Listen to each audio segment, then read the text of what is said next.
اعوذ باللہ من الشیطان الرجیم بسم اللہ الرحمن الرحیم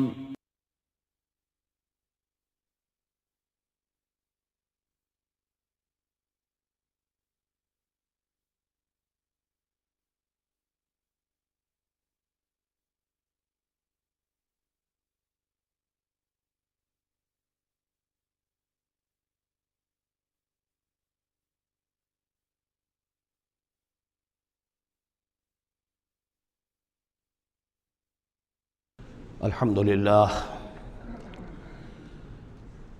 للہ وکفیٰ والصلاة والسلام علی عبادہ الذین اصطفیٰ خصوصاً علی افضلہم وخاتم النبیین محمد الامین وعلی آلہ وصحبہ اجمعین اما بعد فقد قال اللہ تبارک وتعالی کما ورد فی سورۃ مریم سلام علیہا اعوذ باللہ من الشیطان الرجیم بسم اللہ الرحمن الرحیم واذکر فی الکتاب موسیٰ انہ کان مخلصا وکان رسولا نبیا ونادیناہ من جانب الطور الایمن وقربناہ نجیا ووہبنا لہ من رحمتنا اخاہ ہارون نبیا واذکر فی الکتاب اسماعیل انہ کان صادق الوعد وکان رسولا نبیا وکان یأمر اہلہ بالصلاة والزکاة وکان عند ربہ مرضیا واذکر فی الکتاب ادریس انہ کان صدیقا نبیا ورفعناہ مکانا علیا صدق اللہ العظیم رب اشرح لی صدری ویسر لی امری واحلل عقدۃ من لسانی یفقہوا قولی اللہم ربنا الہمنا رشدنا واعذنا من شرور انفسنا اللہم ارنا الحق حقا وارزقنا اتباعہ وارنا الباطل باطلا وارزقنا اجتنابہ اللہم ربنا آنس وحشتنا فی قبورنا وارحمنا بالقرآن العظیم اللہم اجعلہ لنا اماما ونورا وہدا ورحمہ اللہم ذکرنا منہ ما نسینا وعلمنا منہ ما جہلنا وارزقنا تلاوتہ آناء اللیل وآناء النہار واجعلہ لنا حجتا یا رب العالمین آمین۔ کل ہم نے سورہ مریم کا آغاز کر لیا تھا اور تقریباً نصف کا ہم ترجمہ کر چکے ہیں،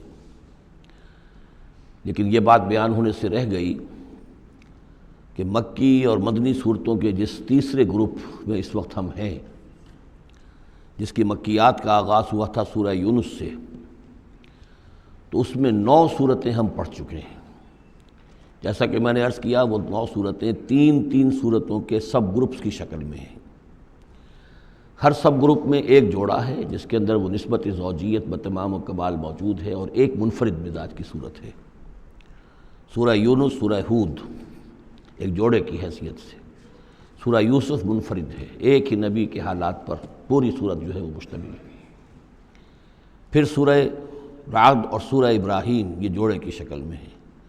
سورہ حجر یہ منفرد مزاج کی ہے، بلکہ اس پورے گروپ میں یہ اس اعتبار سے قدرے مختلف نظر آتی ہے کہ اس کا انداز جو ہے وہ ابتدائی زمانے کی صورتوں کا ہے، مضامین کی مناسبت بھی انہی سے ہے۔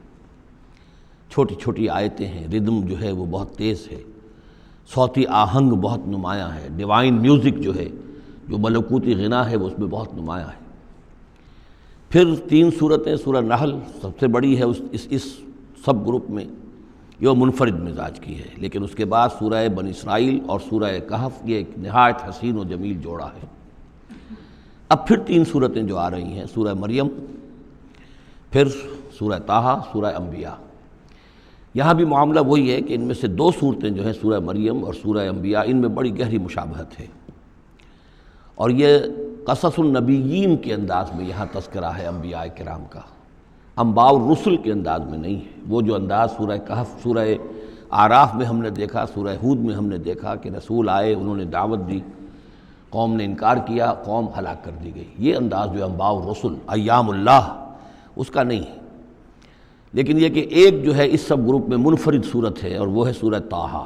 یہ اس اعتبار سے کہ تقریباً پوری ایک ہی رسول کے حالات پر مشتمل ہے، حضرت موسیٰ علیہ السلام۔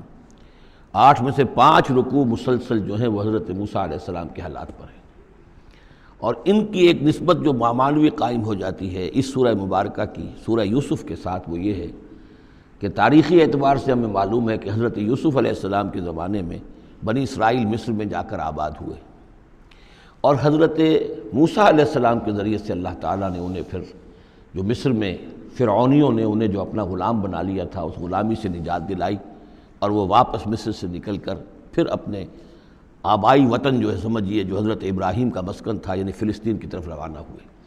تو ان میں بھی ایک نسبت قائم تو ہو جاتی ہے، لیکن وہ فاصلے سے ہے۔ سورہ مریم میں اور سورہ انبیاء میں آپ کو قصص النبیین کے انداز کا بات ملے گی، تو یہ آپ جب ہم پڑھیں گے تو بات نمایاں ہو جائے گی۔ سورہ مریم میں ہم نے اب تک جو پڑھا ہے، سب سے پہلے حضرت زکریا حضرت یحییٰ کا تذکرہ ہوا پہلے رکوع میں، دوسرا رکوع بہت طویل ہے، اس میں حضرت مریم اور حضرت عیسیٰ کا سلام علیہم ان کا تذکرہ ہوا ہے۔ تیسرے رکوع میں پھر حضرت ابراہیم علیہ السلام کا، اور ان کے ساتھ ہی پھر حضرت اسحاق اور حضرت یعقوب کا تذکرہ ہوا ہے۔ حضرت ابراہیم کے بارے میں کہا گیا کہ انہ کان صدیقا نبیّا۔ اب یہ ایک نئی ترکیب ہے کہ جو پہلی مرتبہ قرآن مجید میں آئی ہے، اور میں نے اسی لیے آج جو ہیں کئی آیات تلاوت کی ہیں اگلے رکوع کی، کہ آپ یہ دیکھ سکیں کہ 2 کے بارے میں آ رہا ہے رسولا نبیّا، حضرت اسماعیل اور حضرت موسیٰ علیہ السلام رسولا نبیّا، انہ کان رسولا نبیّا، اور 2 ہی کے بارے میں آیا انہ کان صدیقا نبیّا، یعنی حضرت ابراہیم علیہ السلام اور حضرت ادریس علیہ السلام۔ تو اس میں فرق کیا ہے؟ ظاہر بات ہے کہ الفاظ مختلف ہیں، ترکیب مختلف ہے، تو یقیناً ان کا مفہوم جدا ہے، اگرچہ بہت ہی میرے علم کی حد تک کسی نے اس پر توجہ نہیں کی ہے، بلکہ ایک بہت بڑے عالم تھے جو مفسر قرآن بھی ہیں، ان سے جب میں نے تذکرہ کیا تو ان کا کہ کیا واقعی ایسا ہے؟ یعنی یہ کہ وہ تفسیر بھی لکھ چکے تھے لیکن انہوں نے توجہ نہیں کی۔ ہوتا یہ ہے کہ آدمی جب گزر جاتا ہے تیزی کے ساتھ، اگر کسی چیز کی توجہ نہیں ہوتی، کیا واقعی ایسا ہے کہ 2 کے بارے میں ہے رسول النبیّا اور 2 کے بارے میں ہے صدیق النبیّا؟ تو میں نے ان سے سوال کیا تھا کہ اس میں پھر کیا فرق ہے؟ اس کے لیے میں چاہتا ہوں کہ جس حد تک کہ مجھ پر وہ بات اللہ تعالیٰ نے منکشف فرمائی ہے وہ آپ پر بھی میں آپ کے ساتھ بھی شیئر کروں، کہ یہ جو ہم پڑھ چکے ہیں، ایک تو سورہ فاتحہ میں اہدنا الصراط المستقیم صراط الذین انعمت علیہم، راستہ ان کا ہمیں دکھا اور ان کے راستے پر چلا جن پر تیرا انعام ہوا۔ اس کی وضاحت سورہ نساء میں آئی، وَمَن يُطِعِ اللَّهَ وَالرَّسُولَ فَأُولَٰئِكَ مَعَ الَّذِينَ أَنْعَمَ اللَّهُ عَلَيْهِم مِّنَ النَّبِيِّينَ وَالصِّدِّيقِينَ وَالشُّهَدَاءِ وَالصَّالِحِينَ وَحَسُنَ أُولَٰئِكَ رَفِیقًا۔ یہ منعم علیہم جو ہیں، جن پر اللہ تعالیٰ کا انعام ہوا ہے، یہ جو جماعت ہے منعم علیہم کی، اس کے 4 درجات ہیں۔ اوپر سے چلیں گے تو انبیاء سب سے اوپر ہیں، پھر نیچے ان کے درجہ ہے صدیقین کا، پھر ان سے نیچے شہداء کا، اور پھر بیس لائن سمجھیے کہ وہ صالحین مومنین جو نیک دل مسلمان ہیں، مخلص ہیں، صادق القول ہیں، صادق الایمان ہیں، یہ گویا کہ بیس لائن ہے۔ نیچے سے چلیں گے تو اس بیس لائن سے اگر کوئی شخص ترقی کرے گا تو پھر درجہ اس کے لیے کیا ہے؟ شہادت کا ہے، اس کے اوپر ایک درجہ صدیقیت کا ہے، اور یہ آخری درجہ ہے، اس لیے کہ اس سے آگے نبوت کا جو درجہ ہے وہ اکتسابی نہیں ہے، وہ تو وہبی ہے، اور وہ دروازہ بھی اب بند ہو چکا، وہ ہمیشہ کے لیے وہ آؤٹ آف باؤنڈز ہے، اب نوع انسانی کے لیے وہ نبوت کا دروازہ بند ہو چکا۔ اس صدیقین اور شہداء کے درمیان کیا فرق ہوتا ہے، اس کو اب سمجھ لینا چاہیے، اور اس کو جدید سائیکالوجی کی 2 اصطلاحات کے حوالے سے آپ بڑی آسانی سے سمجھ سکیں گے۔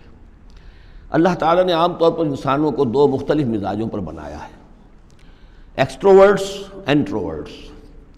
کچھ لوگ ہوتے ہیں کہ جو باہر کی دنیا سے انہیں زیادہ دلچسپی ہوتی ہے، کچھ کھیل کود میں، سیر میں، باغ، یہ وہ، باہر کی دنیا سے ملنا جلنا، لوگوں سے ملیں گے، وہ پبلک میں ہوں گے، مجلس میں ہوں گے تو زیادہ چہکیں گے، زیادہ خوش ہوں گے۔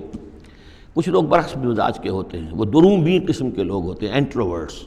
وہ اپنے خیالات ہی میں مگن رہتے ہیں، غور و فکر کرتے ہیں، سوچ بچار کرتے ہیں، انہیں تنہائی زیادہ پسند ہوتی ہے، تنہائی میں وہ زیادہ خوش رہتے ہیں۔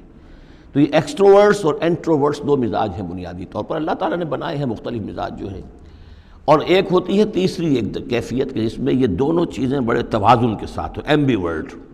یہ بہت شاذ ہوتا ہے، بہت شاذ ہوتا ہے، بہت کم لوگ ہوتے ہیں دنیا میں کہ جو واقعتاً اس میں توازن قائم کر سکیں، یا ادھر کا رجحان ہوگا یا ادھر کا رجحان ہوگا۔ تو جو یہ انٹروورٹس ہوتے ہیں جو غور و فکر کرتے رہتے ہیں، ان کے اندر جو ہے وہ یوں سمجھیے کہ فطرت کی جو اصل حقائق ہیں وہ کچھ زیادہ محفوظ رہتے ہیں ان کے غور و فکر کی وجہ سے۔ پھر وہ کائنات کے بارے میں بھی سوچتے ہیں تو اس کائنات کی تمام آیات الہیہ بھی گویا کہ ان سے ہم کلام ہوتی ہیں، اشارے کرتی ہیں۔ یہ وہ لوگ ہوتے ہیں کہ جن تک گویا کہ وہ حقائق از خود روشن ہو چکے ہوتے ہیں ان تک، کہ جیسے ہم نے سورہ فاتحہ پڑھتے ہوئے کہا کہ کچھ لوگ ہوتے ہیں اپنی فطرت سلیمہ اور عقل سلیم کی رہنمائی میں یہاں تک تو پہنچ گئے کہ اللہ کو پہچان لیا، آخرت کو پہچان لیا، یہ بھی سمجھ لیا کہ اللہ ہی کی بندگی کرنی چاہیے، کیسے کریں یہ پتہ نہیں، اہدنا الصراط المستقیم، اب وہ راستہ مانگتے ہیں کہ ہمیں راستہ دکھا۔ یہ صدیقین ہوتے ہیں اور ان کی شان یہ ہوتی ہے کہ جیسے ہی کسی نبی کی دعوت ان کے کان میں آتی ہے وہ ایسے لپک کر قبول کرتے ہیں کہ گویا کہ منتظر بیٹھے تھے، جیسے کوئی شخص وضو کر کے بیٹھا ہوا کہ بس اذان کی آواز آئے اور میں چلوں، اتنا ہی ہوتا ہے۔ اسی لیے حضور نے فرمایا ابو بکر رضی اللہ تعالیٰ عنہ کے بارے میں کہ میں نے جس کے سامنے بھی ایمان کی دعوت پیش کی اس نے کچھ نہ کچھ توقف ضرور کیا سوائے ابو بکر کے، ایک لحظے کا توقف نہیں کیا، گویا کہ وہ تو تیار بیٹھے ہوئے تھے۔ البتہ جو ایکسٹروورٹس ہوتے ہیں وہ چونکہ ان کی توجہ نہیں ہوتی حقائق کی طرف، وہ دنیا میں مگن ہیں، کھیل کود میں ہیں، شکار میں ہیں، کشتیوں میں ہیں، ہنسی مذاق میں ہیں، گفتگوؤں میں لگے ہوئے ہیں، تو انہیں کچھ زیادہ غور و فکر کی ان کے اندر جو ہے طبیعت کے اندر میلان نہیں ہوتا اس کا، لہذا انہیں دیر لگ جاتی ہے نبی کی دعوت کو سمجھنے میں، اس کی طرف متوجہ ہونے میں۔ لیکن یہ ہے کہ جب ان کا توجہ ہو جاتی ہے، ہوتی بھی عام طور پہ جذباتی انداز میں ہوتی ہے، لیکن جب ان کی توجہ ہو جائے جذباتی انداز میں تو پھر یہ ہے کہ وہ چونکہ ہوتے ہیں ایکٹیو زیادہ ہوتے ہیں، لہذا وہ اپنی فعالیت کی وجہ سے آگے نکل جاتے ہیں، بظاہر وہ صدیقین سے آگے نکل جائیں گے فعالیت کی وجہ سے، اس لیے کہ وہ فعال زیادہ ہیں۔ اب اس کی مثال حضرت عمر ہے، حضرت حمزہ ہیں رضی اللہ تعالیٰ عنہما، 6 سال لگ گئے۔ حضرت عمر کے بارے میں تو آپ کہہ سکتے ہیں کہ سب کوئی گھرانہ مختلف تھا، وہ بنو عدی میں سے تھے، حضور بنو ہاشم میں سے تھے، لیکن حضرت حمزہ کو کیوں دیر لگ گئی؟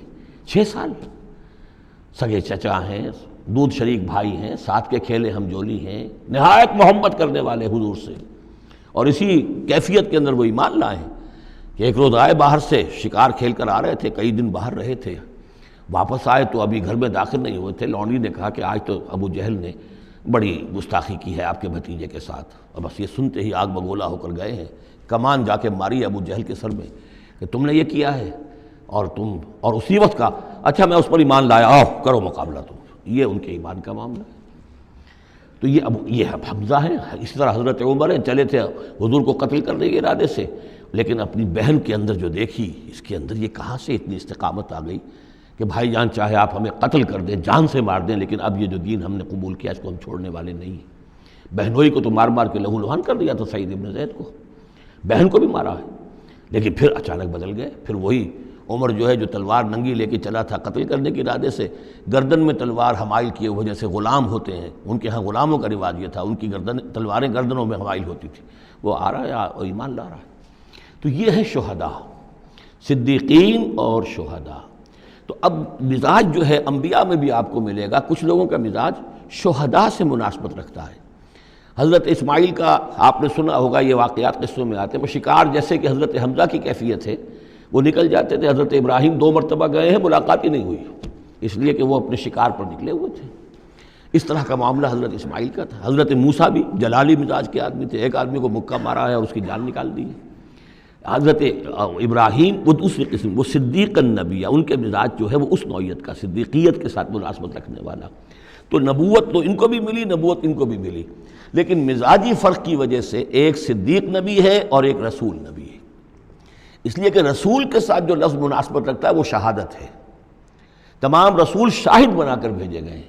یہ جو کار رسالت ہے، تبلیغ اور اتمام حجت، اس کے اندر تو عمل کا پہلو زیادہ ہے، اور اس میں پھر شہداء زیادہ نمایاں ہوتے ہیں۔ تو رسولوں کے لیے تو ہے ہی یہ، یا ایھا النبی انا ارسلناک شاہدا ومبشرا ونذیرا وداعیا الی اللہ باذنہ وسراجا منیرا، اور جیسے کہ ہم نے پڑھا وکیف اذا جئنا من کل امۃ بشہید، تو رسولوں کے ساتھ مناسبت لفظ کی جو ہے وہ شہادت کی ہے۔ تو گویا کہ شہداء کا مزاج رکھنے والے جو نبی ملے وہ رسول النبی ہیں، اور صدیقیت کا مزاج رکھنے والے جن کو نبوت مل گئی وہ صدیق نبی ہیں۔ تو حضرت ابراہیم انہ کان صدیقا نبیا، وہ تو ہم پڑھ چکے تھے، اب آگے چلیے۔ ابھی اس موضوع پر مزید گفتگو سورہ حدید میں چل کر ہوگی۔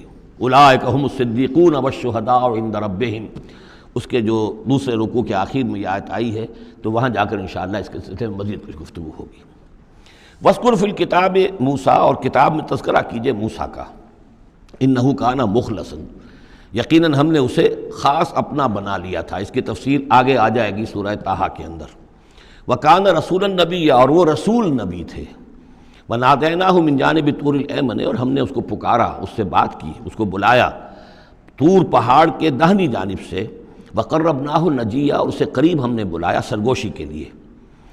وَوَهَبْنَا لَهُ مِن رَحْمَتِنَا أَخَاهُ هَارُونَ نَبِيًّا، اور ہم نے اسے اپنی رحمت سے اس کو یہ مقام بھی عطا کیا کہ اس کے بھائی ہارون کو بھی نبوت عطا کر دی، چونکہ یہ درخواست کی تھی حضرت موسیٰ علیہ السلام نے، وہ اگلی صورت میں آ جائے گا۔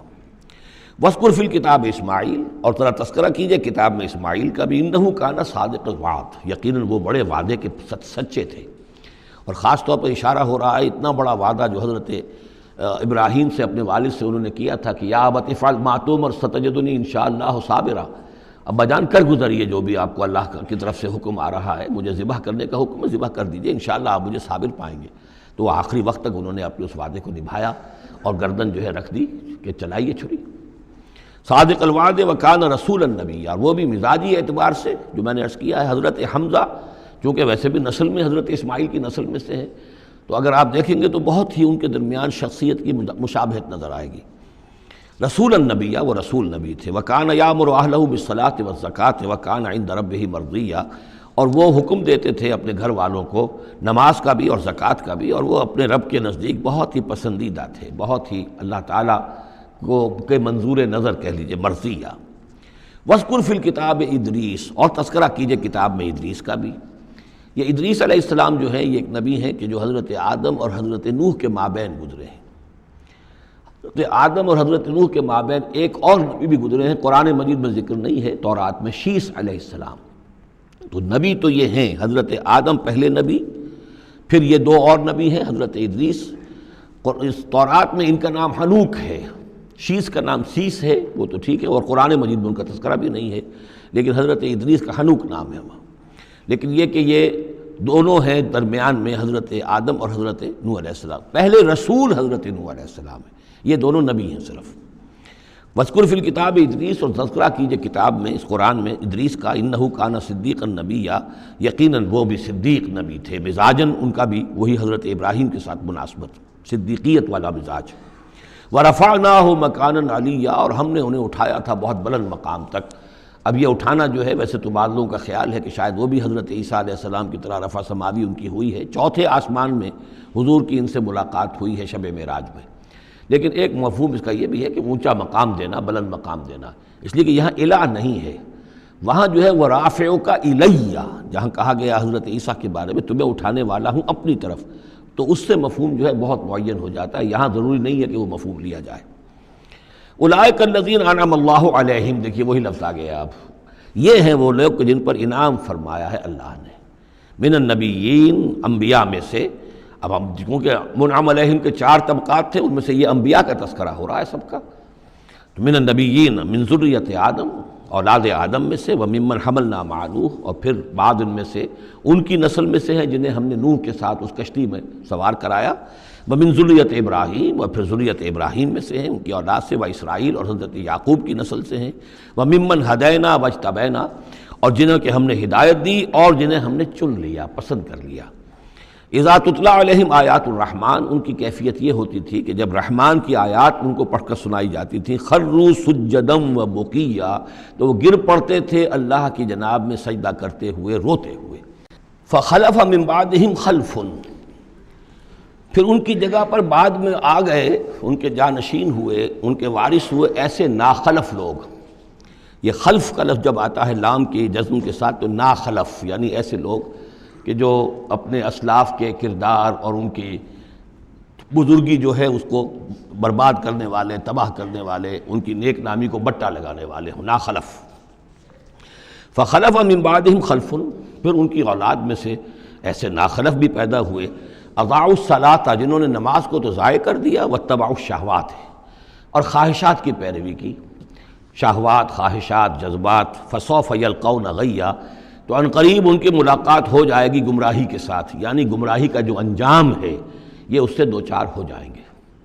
الا من تاب وآمن وعمل صالحا، سوائے اس کے کہ جو توبہ کریں اور ایمان لائیں اور نیک عمل کریں، فاولئک یدخلون الجنہ، وہ لوگ جنت میں داخل ہوں گے، ولا یظلمون شیئا، اور ان پر قطعاً کوئی ظلم نہیں کیا جائے گا، ان کا کوئی حق تلفی نہیں کی جائے گی، ان کے پورے اعمال کا انہیں بدلہ مل جائے گا۔ جنات عدن التی وعد الرحمن وعبادہ بالغیب، یعنی ان کو کیا ملے گا؟ وہ باغات، ریزیڈینشل گارڈن، بسنے والے باغات، رہنے والے باغات، جن کا کہ وعدہ کیا تھا رحمان نے اپنے بندوں سے غیب میں۔ یعنی ظاہر بات ہے قرآن مجید میں وعدہ ہو رہا ہے تو اب نہ وہ جنت ہمارے سامنے ہے، نہ خود اللہ تعالیٰ جو ہے رو در رو ہمارے سامنے ہے، ہم ایمان لا رہے ہیں اس پر غیب میں، یؤمنون بالغیب۔ انہ کان وعدہ ماتیا، یقیناً اس کا وعدہ جو ہے وہ تو پورا ہونے والا ہی ہے، اس کو تو وقت پر پہنچنا ہی ہے، اب وہ اپنی جگہ پر پختہ ثابت ہوگا۔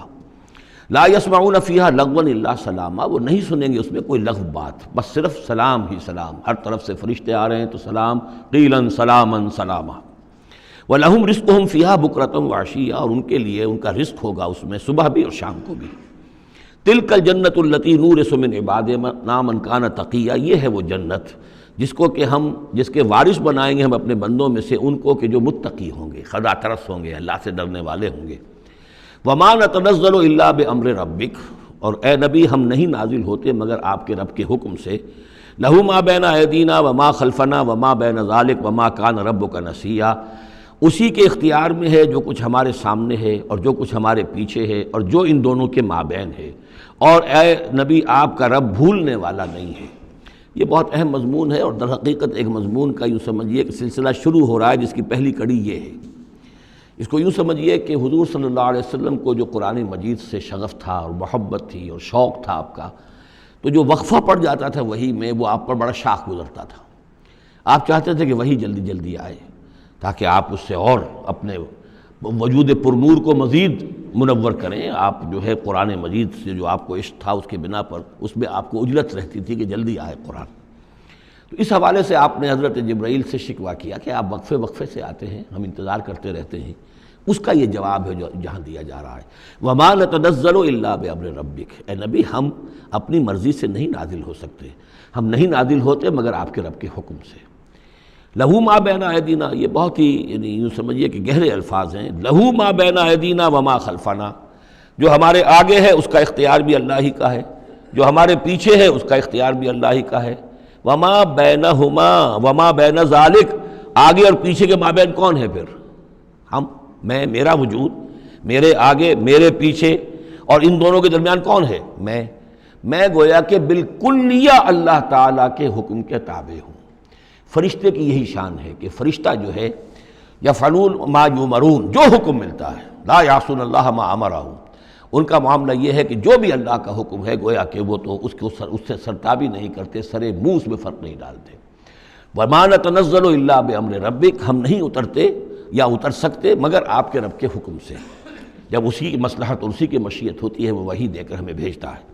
لَهُ مَا بَيْنَ أَيْدِينَا وَمَا خَلْفَنَا وَمَا بَيْنَ ذَلِكَ وَمَا كَانَ رَبُّكَ نَسِيًّا، اور اے نبی یہ جو کچھ تاخیر ہو جاتی ہے کسی بھول کی وجہ سے نہیں ہے کہ اللہ کو کوئی نسیان لاحق ہو گیا ہے تو تھوڑی دیر کے لیے توجہ کہیں اور ہو گئی ہے، معاذ اللہ، تیرا رب جو ہے بھولنے والا نہیں ہے، بلکہ یہ حکمت کے تحت ہے، اللہ تعالیٰ کی مشیت یہ ہے۔ كَذَلِكَ لِنُثَبِّتَ بِهِ فُؤَادَكَ رَتَّلَ اللَّهُ تَرْتِيلًا، وہ جو ہم پڑھ چکے سورہ بنی اسرائیل میں بھی، وَقُرْآنًا فَرَقْنَاهُ لِتَقْرَأَهُ عَلَى النَّاسِ عَلَى مُكْثٍ وَنَزَّلْنَاهُ تَنزِيلًا، یہ ہماری حکمت ہے کہ ذرا وقفے وقفے سے آپ یہ قرآن لوگوں کو پڑھ کر سنائیں۔ رب السماوات والارض، وہ رب ہے آسمانوں کا اور زمین کا، وما بینہما، اور جو ان دونوں کے مابین ہے، فاعبدہ، پس اسی کی بندگی اور پرستش کیجئے، واصطبر علیہ لعبادتہ، اور اس کی عبادت کے اوپر پوری طرح جمے رہیے، صبر کیجئے۔ هل تعلم له سمیہ، تو کیا تم جانتے ہو کہ اس کی سی شان کا کوئی اور ہستی ہے؟ ظاہر بات ہے جو شان اللہ کی ہے اس کی سی شان رکھنے والی کوئی اور ہستی کائنات میں موجود نہیں۔ وَيَقُولُ الْإِنسَانُ وَإِذَا مَا مِتُّ لَسَوْفَ أُخْرَجُ حَيًّا، اور یہ انسان کہتا ہے حیران ہو کر، کیا میں جب مر جاؤں گا تو پھر مجھے زندہ کر کے اٹھا لیا جائے گا؟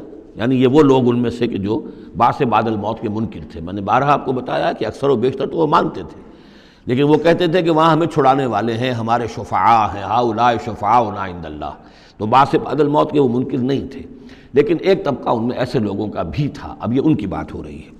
وَيَقُولُ الْإِنسَانُ وَإِذَا مَا مِتُّ لَسَوْفَ أُخْرَجُ حَيًّا، کہ جب میں مر جاؤں گا پھر مجھے دوبارہ اٹھا لیا جائے گا اور نکال دیا جائے گا۔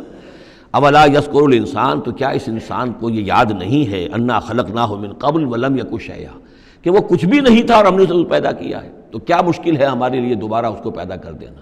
کیا تھا وہ پہلے، اس کی کیا حقیقت تھی؟ یعنی جہاں سے ہم اپنے آپ کو جانتے ہیں وہ بھی ظاہر بات ہے کہ ایک نطفہ ایک ہے، اس سے ہمارا آغاز ہوا، یہ تو سبھی جانتے ہیں نا۔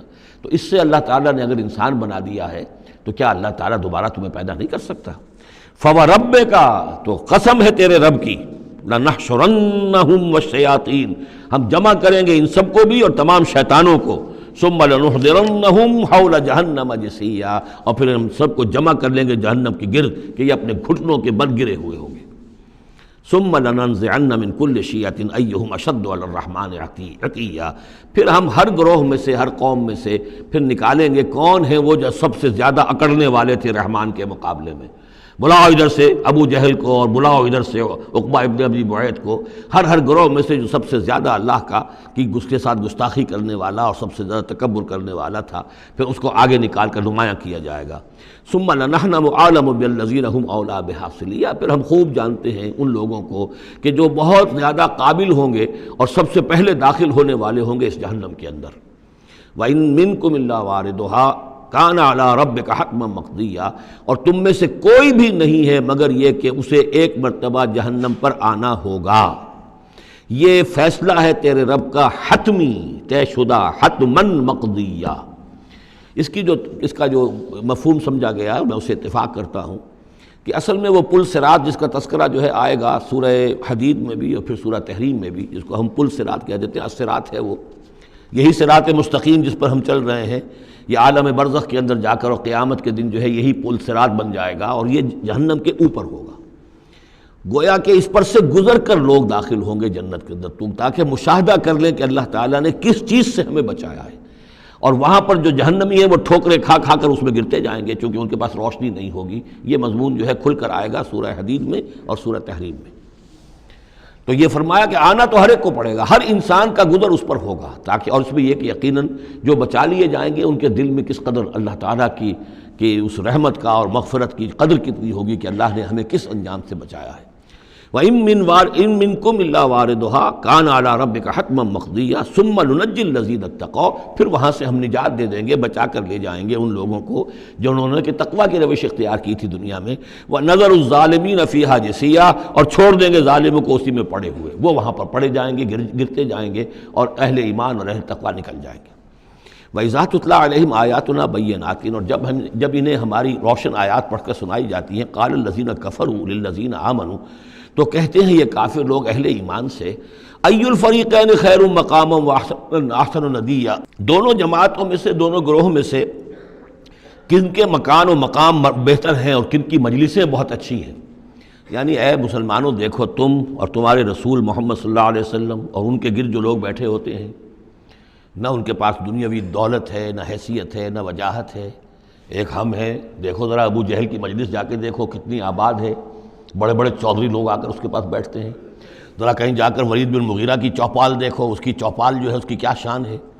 تو یہ وہی بات جو کہ ہم سورہ کہف میں پڑھائے ہیں، جو دو افراد کے مابین مکالمہ ہوا تھا کہ اس نے کہا تھا کہ میرے پاس مال زیادہ ہے، انا اکثر منک مالا واعز نفرا، اسی طرح انہوں نے کہا کہ ای الفریقین خیر مقاما واحسن ندیا، یہ دو گروہ دیکھ لو تمہارے سامنے ہیں، ایک معلوم ہوتا ہے کہ مفلس ہیں، کلاش ہیں، غلام لوگ ہیں، ان کے ساتھ بیٹھے ہوئے ہیں، بلال بیٹھا ہوا ہے، وہاں وہ ابو فقی بیٹھا ہوا ہے، یہ جو عمار ہے اور یہ فلاں ہے اور یہ یاسر ہیں، یہ لوگ ہیں۔ ادھر جا کر دیکھو وہ کتنی سج دھج کے ساتھ، شان و شوکت کے ساتھ ان کی محفلیں ہیں، کیا کچھ ساز و سامان ہے، کیسے قالین بچھے ہوئے ہیں۔ ای الفریقین خیر مقاما واحسن ندیا وکم اہلکنا قبلہم من قرن، اور ہم نے ان سے پہلے کتنی ہی قوموں کو ہلاک کیا ہے، ہم احسن و اساسا وریا، وہ ان سے بھی کہیں بڑھ کر تھے اپنے اساس البیت، اساس جس کو ہم اثاثہ کہتے ہیں، ساز و سامان میں اور نام و نمود میں، شان و شوکت میں، ریا، ان کی شان و شوکت ان سے بھی کہیں بڑھ کر تھی، اور وہ ہلاک ہوئے۔ قوم عاد اور قوم سمود یہ سب کا، اور قوم شعیب۔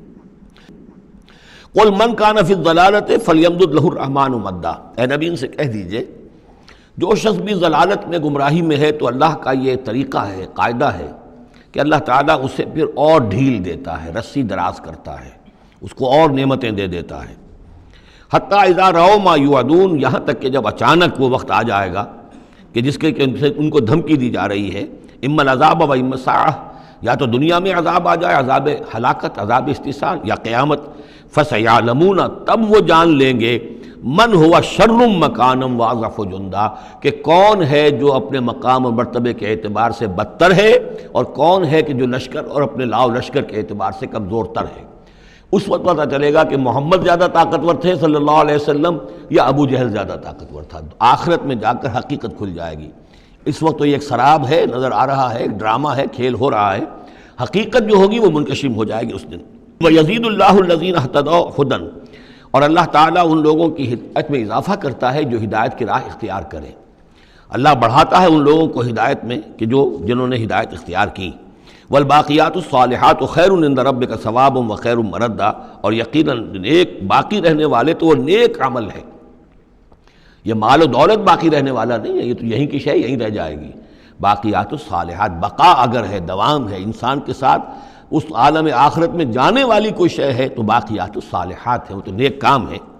خیر عند ربک ثوابا، وہ یقیناً تیرے رب کے نزدیک بہت بہتر ہیں بدلے کے اعتبار سے بھی، وخیر مردا، اور اس اعتبار سے بھی کہ لوٹ کر جایا جائے ان کے پاس۔ جب ہم وہاں پہنچیں گے ہمیں اپنے اعمال جو ہیں وہاں منتظر ملیں گے، ان کی جزا، بلکہ یہ کہ کہا جائے گا یہ تمہارے اعمال ہی ہیں، ان کی شکل بدل گئی ہے۔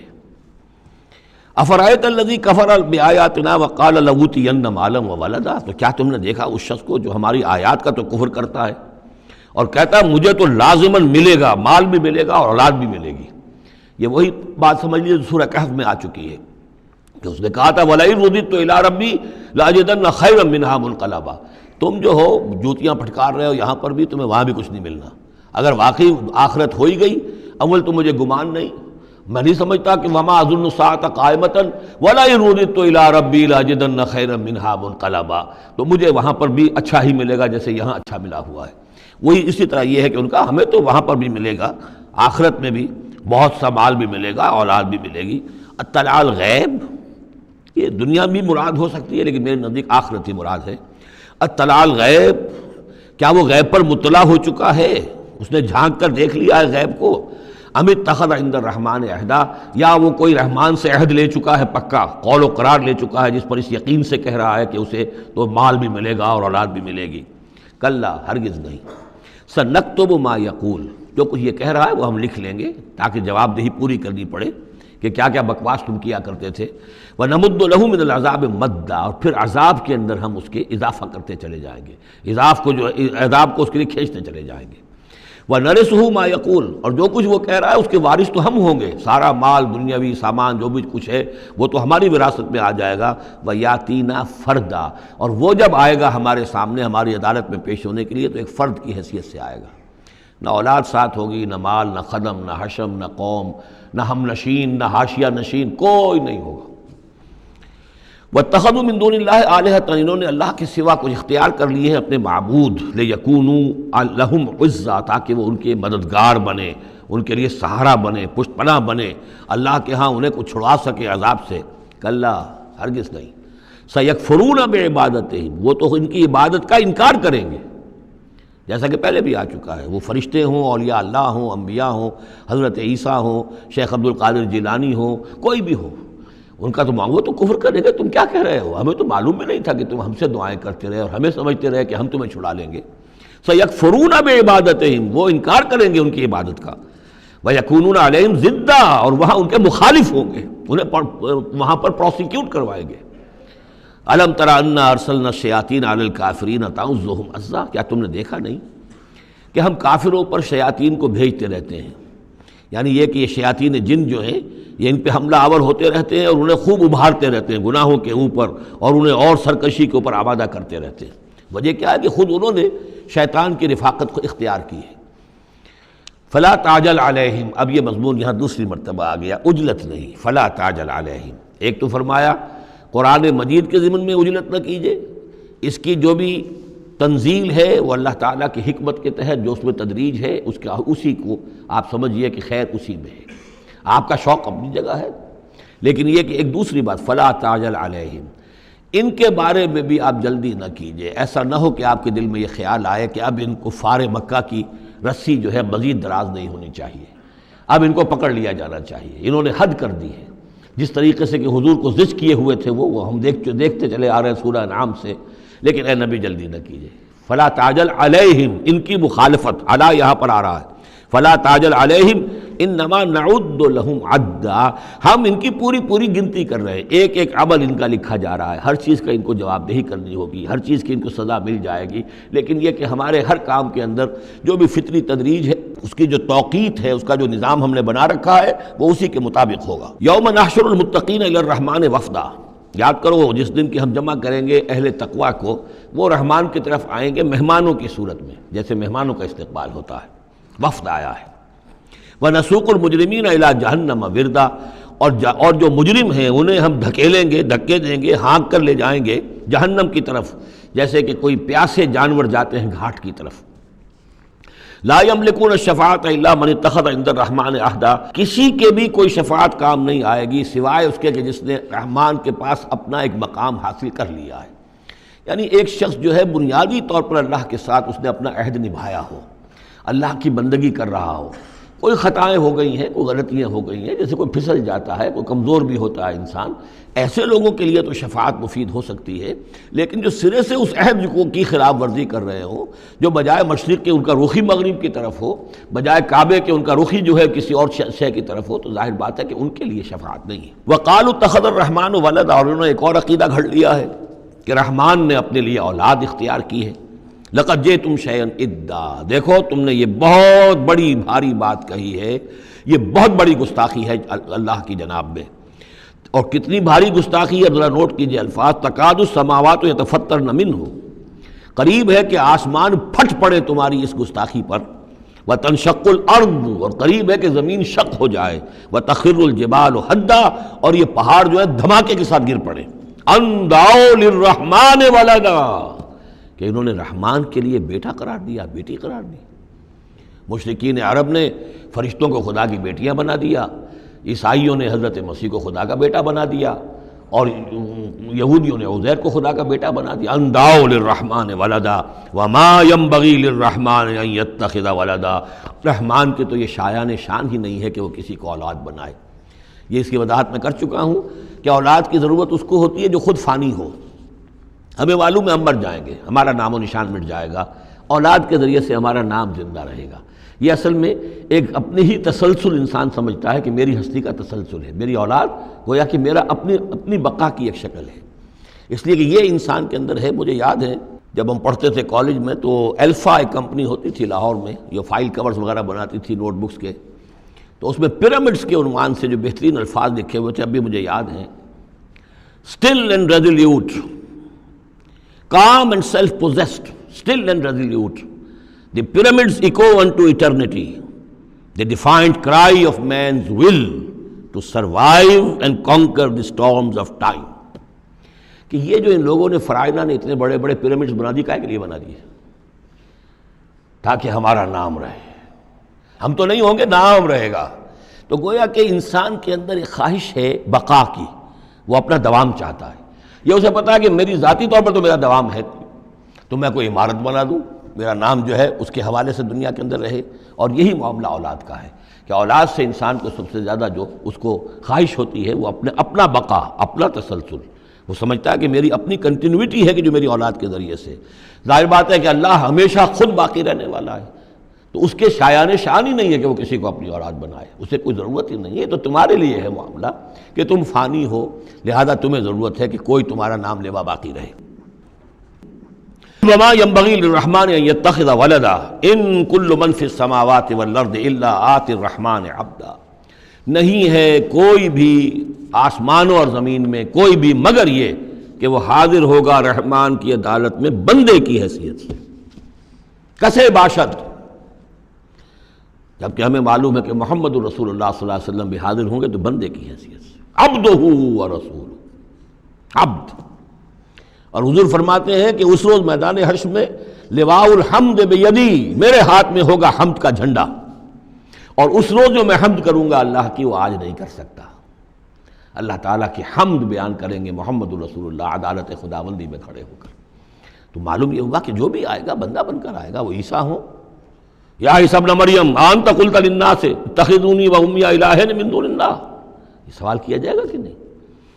تو فرمایا کہ ان کل من فی السماوات والارض، یقیناً کوئی نہیں ہے آسمانوں اور زمین میں، الا آت الرحمن عبدا، مگر وہ رحمان کی خدمت میں آئے گا، حاضر ہوگا بندے کی حیثیت سے۔ لقد احصاہم، اس نے ان سب کی گنتی کی ہوئی ہے، ان کا پورا احاطہ کیا ہوا ہے، کوئی چھپ نہیں رہے گا، کہیں بچ کر نہیں رہ جائے گا۔ وعدہم عدا، اور ہم نے پوری گنتی رکھی ہوئی ہے۔ وکلہم آتی ہے یوم القیامت فردا، اور قیامت کے دن یہ سب کے سب آئیں گے تو ایک فرد کی حیثیت سے، انڈیویجول کیپیسٹی میں محاسبہ ہوگا۔ نہ ماں باپ ساتھ ہوں گے کوئی شفاعت کرنے کے لیے، کوئی گڑ گڑانے کے لیے، نہ اولاد ہوگی، نہ شوہر کے ساتھ جوری ہوگی، نہ جورو کے ساتھ شوہر ہوگا، کچھ نہیں۔ ہر ایک شخص نفسی نفسی، اپنی جان۔ وکلہم آتی ہے یوم القیامت فردا، میری جو کتاب ہے سابقہ اور موجودہ مسلمان امتوں کا ماضی، حال اور مستقبل، اس میں ایک چیپٹر ہے قرآن کا قانون عذاب، کہ عذاب جو قوموں کے اوپر آتا ہے وہ دنیا میں آتا ہے، آخرت کا عذاب جو ہے وہ افراد کے لیے، محاسبہ اجتماعی جو ہوتا ہے وہ اللہ کا دنیا میں ہوتا ہے، لیکن آخرت کا حساب وہ جو ہے محاسبہ انفرادی ہے۔ ان الذین آمنوا وعملوا الصالحات سیجعل لهم الرحمن ودا، یقیناً جو لوگ ایمان لائے اور جنہوں نے نیک عمل کیا، ان قریب رحمان ان کے لیے محبت پیدا کر دے گا، یعنی لوگوں کے دلوں میں محبت ڈال دے گا۔ یہی ابو بکر ہوں گے جن کا نام کس تعظیم سے لوگ لیا کریں گے، کس محبت سے لیا کریں گے۔ یہی بلال ہوں گے جن کی جو تعظیم ہوگی، جن کی کتنی محبت کی جائے گی۔ ابھی ذرا وقت ہے، کٹھن ہے۔ سیجعل لهم الرحمن ودا، حدیث میں بھی آتا ہے کہ اللہ تعالیٰ جو ہے اپنے کسی بندے سے محبت کرتا ہے تو پہلے فرشتوں کو، جبرائیل سے کہا جاتا ہے کہ میں اپنے اس بندے سے محبت کرتا ہوں، اعلان کر دو۔ وہ فرشتوں میں اعلان کرتے ہیں، ان کے دل میں اس کی محبت ڈال دی جاتی ہے، پھر وہ عام دنیا میں اور لوگوں کے اندر اس کی ایک محبت ڈال دی جاتی ہے۔ فَإِنَّمَا يَسَّرْنَاهُ بِلِسَانِكَ، یہ آیت بڑی اہم ہے۔ تو ہم نے اس قرآن کو یسرنا ہو، اس کو قرآن کو آسان کر دیا ہے، بلسان کا، آپ کی زبان پر یا آپ کی زبان کے ساتھ، یعنی عربی زبان میں۔ یہ بہت آسان ہے، بہت ہی ستھری زبان ہے، سادہ زبان ہے، جس کو ہم کہتے ہیں کہ سہل ممتنع، اس کے اندر ثقالت نہیں ہے، بوجھل پن کا نہیں ہے، بہت بھاری بھرکم الفاظ کہیں کہیں شاذ آئے ہیں، ورنہ عام طور پر قرآن مجید جو بڑی سلیس زبان میں ہے۔ انما یسرناہ لسانک بلسانک لتبشر بہ المتقین، تاکہ آپ بشارت دیں اس کے ذریعے سے متقیوں کو، وتنذر بہ قوما لدا، اور اس کے ذریعے سے انذار فرمائے۔ یعنی آپ کی دعوت کا مرکز و محور اور آپ کا آلہ جو ہے، آلہ دعوت، آلہ انقلاب، وہ قرآن مجید ہے۔ انذار کیجئے قرآن کے ذریعے، تبشیر کیجئے قرآن کے ذریعے، تذکیر کیجئے قرآن کے ذریعے۔ فذکر بالقرآن من یخاف وعید، تذکیر ہو، واعظ ہو قرآن کے ذریعے۔ یا ایھا الناس قد جاءتکم موعظۃ من ربکم، اس سے بڑا واعظ اور کوئی نہیں۔ تزکیہ نفس و قرآن کے ذریعے سے، شفاء لما فی الصدور یہ ہے، سورہ یونس میں بھی آ چکا، سورہ بنی اسرائیل میں بھی آ چکا۔ وَنُنَزِّلُ مِنَ الْقُرْآنِ مَا هُوَ شِفَاءٌ وَرَحْمَةٌ لِّلْمُؤْمِنِينَ، تو قرآن مجید ہی در حقیقت دعوت اور تربیت کا اور تعلیم کا گویا کہ اس کا محور ہے، مرکز و محور۔ فَإِنَّمَا يَسَّرْنَاهُ بِلِسَانِكَ لِتُبَشِّرَ بِهِ الْمُتَّقِينَ وَتُنذِرَ بِهِ قَوْمًا لُدًّا وَكَمْ أَهْلَكْنَا قَبْلَهُم مِّن قَرْنٍ، اور ان سے پہلے ہم نے کتنی ہی قوموں کو ہلاک کیا۔ هَلْ تُحِسُّ مِنْهُم مِّنْ أَحَدٍ، ان میں سے کسی کی کوئی آہٹ تمہیں نظر آتی ہے؟ کہیں کوئی باقی ہے نام و نشان؟ کہیں عاد کا کوئی نام و نشان باقی ہے؟ اور تسمع لهم رکزا، یا کہیں ان کی کوئی بھنک تمہارے کان میں آتی ہے؟ معلومات نسیم منسیہ، ختم ہو گئے۔ تو اسی طریقے سے یہ آج اکڑ رہے ہیں، ان کا حال بھی یہی ہو جائے گا۔ بسم اللہ الرحمن الرحیم۔ طٰہٰ، یہ پھر حروف مقطعات ہیں۔ ما انزلنا علیک القرآن لتشقیٰ، ہم نے یہ قرآن آپ پر اس لیے نازل نہیں کیا کہ آپ مشقت میں پڑھیں، لیکن یہاں یہ کہ تشقیٰ جو ہے وہ نامرادی کے لیے بھی آتا ہے۔ یہ عربی زبان میں یہ جو بعض حروف ہیں، را با با، رب، لیکن یہ کہ را با وا یا جس سے ربا بنتا ہے، ان میں بہت قرب ہے۔ اس طرح شین قاف یا اور شین قاف قاف، شق، مشقت، تشقیٰ، یہ بھی معنی ہے اس کے، لیکن یہ کہ زیادہ میرے نزدیک راجح معنی یہ ہے، اے نبی ہم نے یہ قرآن اس لیے نہیں نکالا کہ آپ ناکام ہوں، یہ اصل میں حضور کے لیے بڑی خوشخبری ہے، کامیابی آپ کے قدم چومے گی۔ یہ قرآن قول فصل بن کر نازل ہوا ہے، آپ ناکام نہیں ہوں گے، آپ جو ہے پوری طریقے سے اپنے اس مشن کے اندر کامیاب ہوں گے۔ عام طور پہ ترجمہ یہ کیا گیا ہے کہ آپ مشقت میں نہ پڑیں، محنت میں نہ پڑیں، آپ کا کام پہنچا دینا ہے، باقی اب لوگ نہیں مان رہے ہیں تو اس کی وجہ سے آپ اپنے آپ کو اس صدمے سے ہلاک نہ کر دیجئے کہ لعلک باخع نفسک علی آثارہم ان لم یؤمنوا بہذا الحدیث اسفا الا یکونوا مؤمنین الا تذکرۃ لمن یخشی۔ یہ تو صرف یاد دہانی ہے ان لوگوں کے لیے جن میں کچھ خوف خدا ہے۔ تنزیلا ممن خلق الارض والسماوات العلی، اس کی تنزیل ہے اس ہستی کی طرف سے جس نے بنایا ہے، پیدا کیا ہے زمین کو بھی اور بلند آسمانوں کو۔ الرحمن، وہ رحمان ہے، علی العرش استویٰ، کہ جو عرش پر متمکن ہے۔ لہ ما فی السماوات و ما فی الارض و ما بینہما، اسی کا ہے، اسی کی ملکیت ہے جو کچھ کے آسمانوں میں ہے اور جو کچھ کے زمین میں ہے اور جو ان دونوں کے مابین ہے۔ وما تحت الثریٰ، اور جو زمین کے سب سے نچلے طبقے کے نیچے ہے۔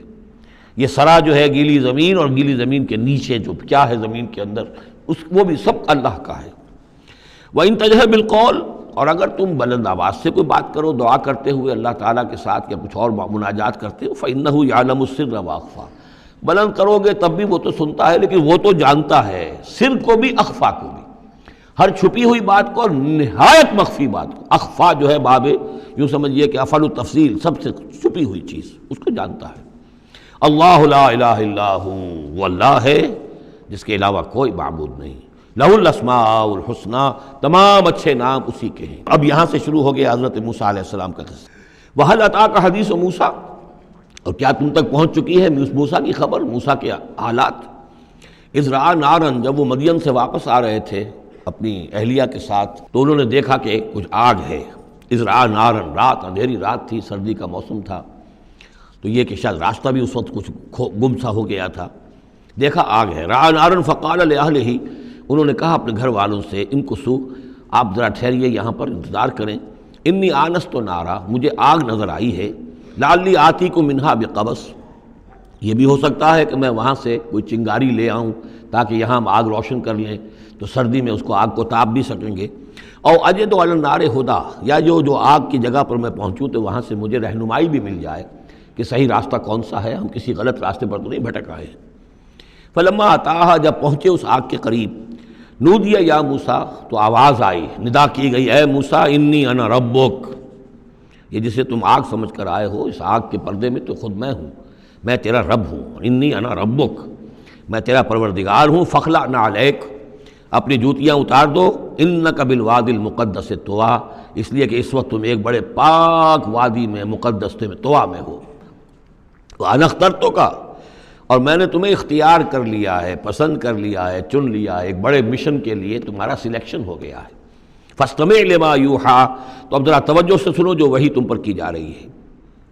اننی انا اللہ لا الہ الا انا، یہ مقام اس اعتبار سے قرآن مجید میں بہت منفرد ہے کہ جو انانیت کبریٰ ہے، اللہ کی انانیت کبریٰ جس طرح ان الفاظ میں قرآن مجید میں ظاہر ہوئی ہے، میرے علم کی حد تک کوئی دوسرا مقام نہیں ہے۔ علامہ اقبال نے یہ الفاظ استعمال کیے نا کہ ایک تو ہماری انائے صغیر ہے، دی اسمال ایگو، میں، ایک ہے بڑی ego, the great I am, the infinite ego, وہ اللہ کی جو انا ہے، انائے کبیر، اس انائے کبیر کا جس طرح سے ظہور ہوا ہے قرآن مجید میں اس مقام پر اور کس جگہ نہیں۔ اننی انا اللہ لا الہ الا انا، یقیناً میں ہی ہوں، میں ہوں اللہ اور میرے سوا کوئی معبود نہیں، فاعبدنی، بس میری ہی بندگی کرو، میری ہی پرستش کرو، واقم الصلاۃ لذکری، اور نماز قائم رکھو میری یاد کے لیے، ان الساعۃ آتیۃ، اور یہ بات بھی یاد رکھو قیامت آ کر رہے گی، اکاد اخفیہا، میں اسے مخفی رکھوں گا، لتجزی کل نفس بما تسعی، تاکہ بدلہ مل جائے ہر شخص کو، ہر جان کو جو کچھ کہ اس نے کوشش کی ہو۔ فلا یصدنک عنہا من لا یؤمن بہا، تو دیکھنا تمہیں کہیں روگردان نہ کر دیں وہ لوگ کہ جو اس پر ایمان نہیں رکھتے، جو آخرت کو نہیں مانتے، کہیں تمہیں بھی آخرت سے برگشتہ نہ کر دیں یا نماز سے برگشتہ نہ کر دیں۔ یہ عنہا کی ضمیر دونوں طرف جا سکتی ہے۔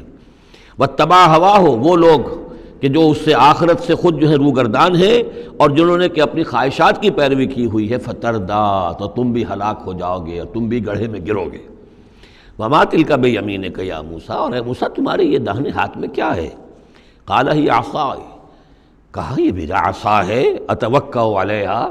اس میں نکتہ نکالا ہے مفسرین نے کہ دیکھیے جو اللہ تعالیٰ سے مخاطبت اور مکالمے کا جو ایک ذوق حاصل ہو رہا ہے، تو جواب اتنا ہی کافی تھا یہ میرا عصا ہے، لیکن آگے بڑھا رہے بات کو، یہ میرا عصا ہے، اتوکا علیہا، میں اس پہ ذرا ٹیک لگا لیا کرتا ہوں، واحش بہا علی غنمی، اور میں اپنی بکریوں کے لیے اس سے پھر پتے جھاڑتا ہوں درختوں سے، وَلِيَ فِيهَا مَآرِبُ أُخْرَىٰ، اور میرے اور بھی بہت سے کام ہیں جو اس لاٹھی سے، اس عصا سے میں لیتا ہوں۔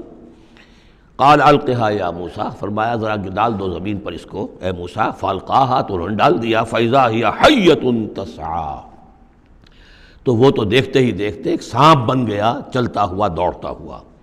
قال خذها ولا تخف، ایک دوسرے مقام پر آپ دیکھیں گے کہ حضرت موسیٰ پر اتنا خوف طاری ہوا کہ پیٹھ موڑ کر بھاگے وہاں سے، وَلَّا مُدْبِرًا، وہاں سے بھاگے، لیکن یہ کہ اللہ نے فرمایا موسیٰ ڈرو نہیں، واپس آؤ اور اس کو پکڑو، یہاں وہ تفصیل نہیں ہے۔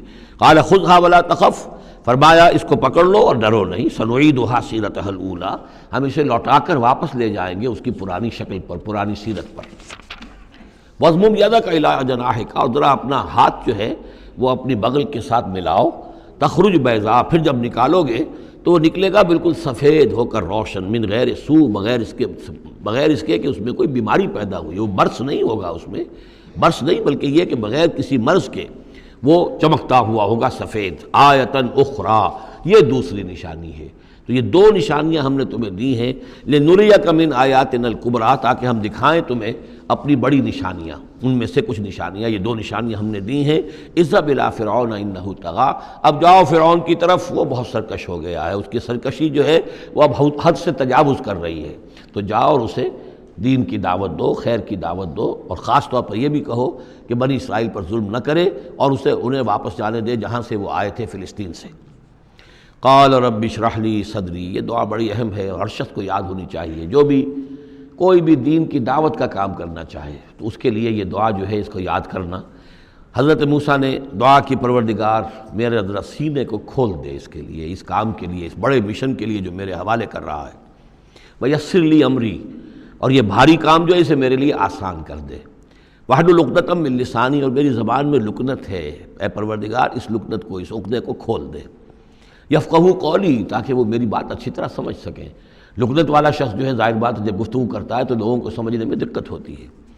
وَاجْعَلْ لِي وَزِيرًا مِّنْ أَهْلِي، ایک اور درخواست میری یہ ہے کہ میرا ایک وزیر بنا دیجئے میرے خاندان میں سے۔ وزیر وزر سے ہے بوجھ اٹھانے والا، یعنی ذمہ داریوں میں کوئی مدد کرنے والا، سہارا بننے والا۔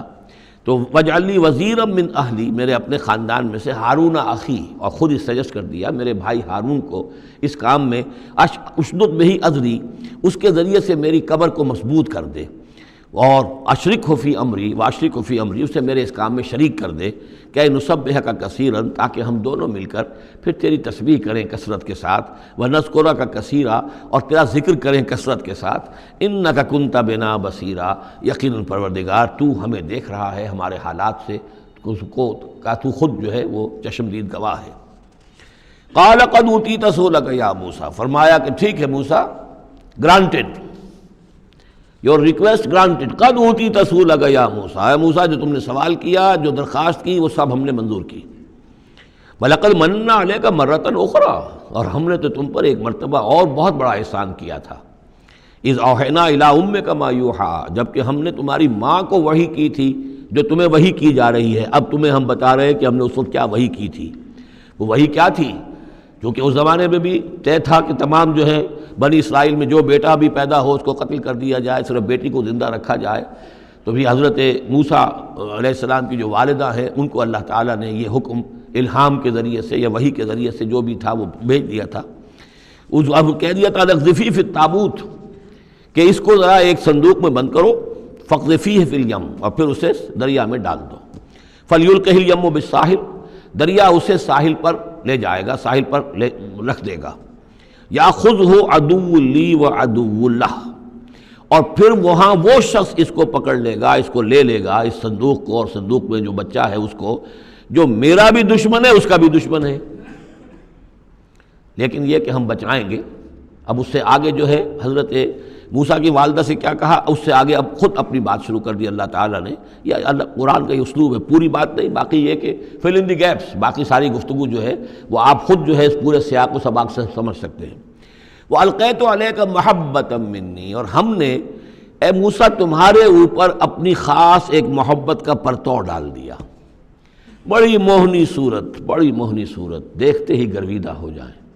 اب اللہ نے کہا محبتم منی، القیت علیک محبتم منی، یعنی یہ کہ وہ پورا نقشہ اب یہاں پر جو ہے کہ وہ ساحل میں وہ صندوق ڈال دیا گیا، وہ چلتا گیا، اور اس ساتھ ہی اس کی بہن سے، حضرت موسیٰ کی بڑی بہن تھی، ہمشیرہ تھی، کہہ دیا کہ ساحل کے ساتھ ساتھ تم جاتے بھی رہو، چلتی رہو، دیکھو کہاں جاتا ہے، یہ کیا ہوتا ہے. اور اس نے جا کے بتا بھی دیا کہ وہ محل میں پہنچ گیا ہے صندوق. وہ صندوق کھولا گیا، بچہ نکل آیا، اور اس وقت جو ہے وہ تو قتل کرنے پر تلا ہوا تھا فرعون، لیکن یہ کہ وہ حضرت آسیہ جو تھی بنی اسرائیل ہی میں سے اور بڑی نیک عورت تھی، اور وہ فرعون کے گھر میں تھی اس وقت، انہوں نے کہا کہ قرۃ لی ولک، یہ قرۃ عین لی ولک، یہ میری اور تمہاری لیے آنکھوں کی ٹھنڈک بنے گا، ہمیں اللہ نے اولاد نہیں دی، اسے قتل نہ کرو.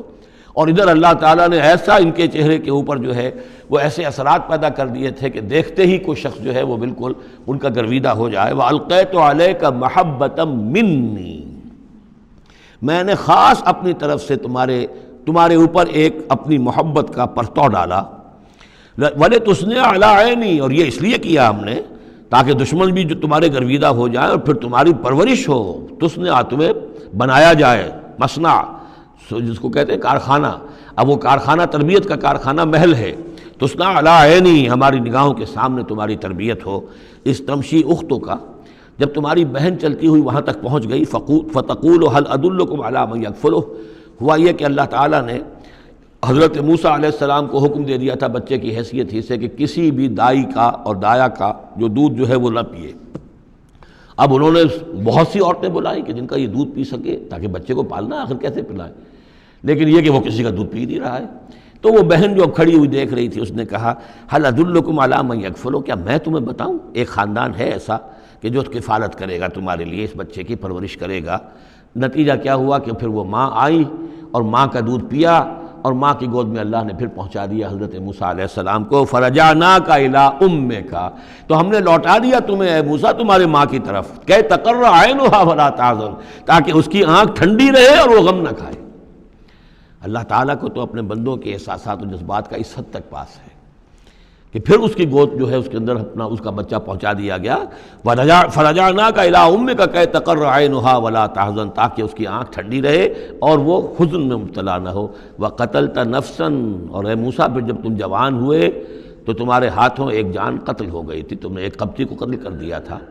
فَنَجَّيْنَاكَ مِنَ الْغَمِّ، تو ہم نے تمہیں اس غم سے نجات دی. وَفَتَنَّاكَ فُتُونًا، اور پھر تمہیں بہت سے امتحانات میں سے گزارا، بہت سی آزمائشوں میں سے گزارا، بہت سی بھٹیوں میں سے گزارا.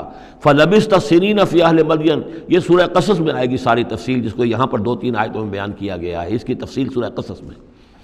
فَلَبِثْتَ سِنِينَ فِي أَهْلِ مَدْيَنَ، پھر تم اہل مدین میں رہے کئی سال. ثُمَّ جِئْتَ عَلَىٰ قَدَرٍ يَا موسیٰ، پھر اے موسیٰ جو یہاں آئے ہو تو یوں نہ سمجھو کہ اچانک آ گئے ہو، یہ تمہیں تقدیر لے کر آئی ہے، میرا فیصلہ لے کر آیا ہے. یہ سارا معاملہ جو ہے یہ پلانڈ ہے، یہ ہم نے اس طریقے سے کیا ہے. یہ ساری چیز جو ہے یہ از خود نہیں ہو گئی ہے، الٹپ نہیں ہو گئی ہے، یہ کوئی اندھا بہرا جو ہے وہ چانس نہیں ہے. ثُمَّ جِئْتَ عَلَىٰ قَدَرٍ يَا موسیٰ وَاصْطَنَعْتُكَ لِنَفْسِي، اور میں نے تمہیں بنایا ہے، تیار کیا ہے. یہ صنعت ہی سے اصطناع، باب افتعال، لیکن صاد کی مناسبت سے تیج ہے وہ توئے میں بدل گئی ہے. میں نے تمہیں تیار کیا ہے، خاص طور پر تمہارے اندر خصوصی صلاحیتیں پیدا کی ہیں، تمہیں خاص طور پر بادشاہ کے محل میں پرورش کروایا ہے، اس لیے کہ مجھے تم سے ایک بڑا کام لینا ہے. وَاصْطَنَعْتُكَ لِنَفْسِي اذْهَبْ أَنْتَ وَأَخُوكَ بِآيَاتِي وَلَا تَنِيَا فِي ذِكْرِي، جاؤ تم اور تمہارا بھائی میری یہ نشانیاں لے جاؤ اور دیکھنا میرے ذکر میں سستی نہ کرنا. اذهبا إلى فرعون إنه طغى، جاؤ تم دونوں فرعون کی طرف، وہ یقیناً بہت سرکش ہو گیا ہے. فَقُولَا لَهُ قَوْلًا لَيِّنًا لَعَلَّهُ يَتَذَكَّرُ أَوْ يَخْشَىٰ، تو دیکھو جا کر وہاں پر بات کرنا اس سے بڑی نرم، ایسا تاکہ شاید کہ وہ سوچے یا اس کے دل میں بھی خوف پیدا ہو جائے. قَالَا رَبَّنَا إِنَّنَا نَخَافُ أَن يَفْرُطَ عَلَيْنَا، انہوں نے کہا پروردگار ہمیں تو اندیشہ یہ ہے کہ وہ اچانک ہم پر پھٹ پڑے، بھڑک اٹھے اور ہمارے اوپر بھبک پڑے، اور یطغیٰ یہاں پر کوئی زیادتی کرے. قَالَ لَا تَخَافَا فرمایا نہیں تم دونوں ڈرو نہیں، اننی معکما اسمع و ارا، میں تم دونوں کے ساتھ ہی ہوں، ہر بات سنوں گا بھی، سنتا بھی ہوں، دیکھوں گا اور دیکھتا ہوں۔ بارک اللہ لی ولکم فی القرآن العظیم ونفعنی وإیاکم بالآیات والذکر الحکیم۔ Subscribe to our channel by clicking the subscribe button. Click the bell button and enjoy the